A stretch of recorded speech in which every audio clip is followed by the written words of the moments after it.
నమస్కారం. నేను డాక్టర్ తపస్వి Krishna, consultant transplant pulmonologist Gleneagles hospitals Lakdi కపూల్. ఇవాళ మనము ఆస్తమా వారు చలికాలంలో ఏమేమి జాగ్రత్తలు తీసుకోవాలి అనే విషయాలు తెలుసుకుందాము. ఆస్తమా పేషెంట్స్ చలికాలంలో చాలా ఎక్కువగా ఇన్ఫెక్షన్‌కి గురవుతారు. కాక ఎగ్జాజర్బేషన్స్‌కి కూడా గురవుతారు. మా దగ్గర ఈ మధ్య కాలంలో అనగా డిసెంబర్, జనవరి కాలంలో ఎక్కువగా ఆస్తమా పేషెంట్స్ ఫ్లూ లక్షణాలతో రావటం జరుగుతుంది. ఫ్లూ వల్ల ఆస్తమా ఎగ్జాజర్బేషన్ అంటే ఇన్ఫెక్టివ్ ఎగ్జాజర్బేషన్ అంటామన్నమాట.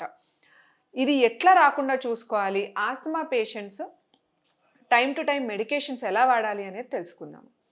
ఆస్తమా ఉన్నవారు డాక్టర్ని టైం టు టైం సంప్రదించి పల్మనరీ ఫంక్షన్ టెస్ట్ అనేది చేయించుకోవాల్సి వస్తుందన్నమాట. ఎందుకంటే పల్మనరీ ఫంక్షన్ టెస్ట్ అనేది చేసినట్టయితే ఇన్హేలర్ వాడాలా, దీనికి తోడుగా టాబ్లెట్స్ వాడాల్సి వస్తుందా, ఇంకేమైనా అడ్వాన్స్ ట్రీట్మెంట్ తీసుకోవాల్సి వస్తుందా అనేది ఆస్తమా పేషెంట్స్లో పల్మనరీ ఫంక్షన్ టెస్ట్ చేస్తే కానీ తెలియదన్నమాట.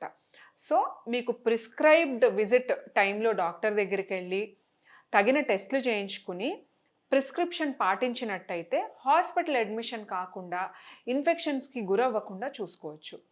ఇదే కాకుండా ఆస్తమా పేషెంట్స్లో వ్యాక్సినేషన్స్ అనేది చాలా ఇంపార్టెంట్.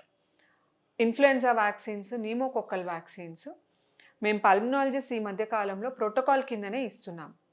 కానీ టైం టు టైం మీరు హాస్పిటల్కి వెళ్తేనే మీకు వ్యాక్సినేషన్స్ ఎప్పుడు వేసుకోవాలి, కరెక్ట్గా పద్ధతిలో ఇవ్వటం కూడా జరుగుతుందన్నమాట.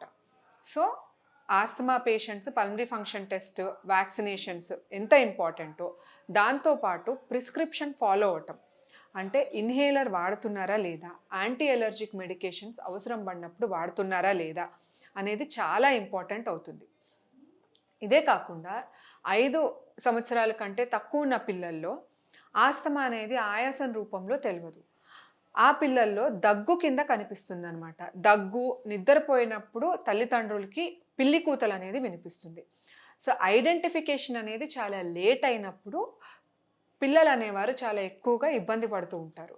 సో దగ్గు తరచుగా ఉండి దగ్గు మందులు వాడుతుంటే తగ్గకపోతే ఖచ్చితంగా టెస్టులు చేయించి ఇది ఆస్తమానా కాదా, ఎలర్జిక్ ఆస్తమానా, ఎలర్జిక్ ఆస్తమా అయితే ఏ ఎలర్జీ వల్ల ఆస్తమా వస్తుంది అనేది తెలుసుకున్నట్టయితే ఎలర్జీలు అరికట్టంగానే పేషెంట్కి చాలా వరకు సుఖంగా ఉంటుందన్నమాట.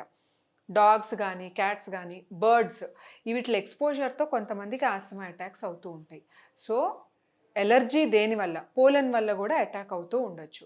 సో డాగ్ ఎలర్జీనా, క్యాట్ ఎలర్జీనా, లేదు పోలన్, డస్ట్ మైట్ ఎలర్జీ, ఏ ఎలర్జీ అనేది మీరు డాక్టర్ వద్దకు వెళ్ళినట్టయితే సరిగ్గా నిర్ధారించబడుతుంది. ఈ తర్వాత అవాయిడ్ చేసినట్టయితే ఆస్తమా సిమ్టమ్స్ కూడా చాలా వరకు అవాయిడ్ అయిపోతాయి అన్నమాట. Healthy diet, regular exercise, brisk walking ఇవి చేసినట్టయితే along with respiratory muscle exercise చేసినట్టయితే ఆస్తమా సిమ్టమ్స్ని చాలా వరకు అరికట్టుకోవచ్చు.